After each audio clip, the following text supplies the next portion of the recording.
पाहिले चाळून धर्म ग्रंथ त्यात आढळलाय बुद्धाचा एकच पंथ मी पाहिले चाळून धर्म ग्रंथ त्यात आढळलाय बुद्धाचा एकच पंथ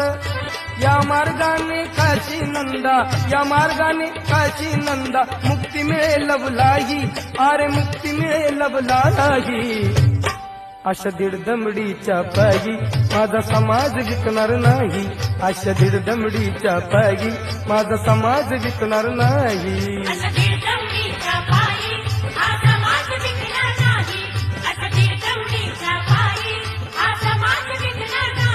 नाही कधीच पटणार नाही ही मनधरणी चतुराई नाही कधीच पटणार नाही ही मनधरणी चतुराई बोल ठासून भिमत्या ठाई बोल ठासून भिमत्या ठाई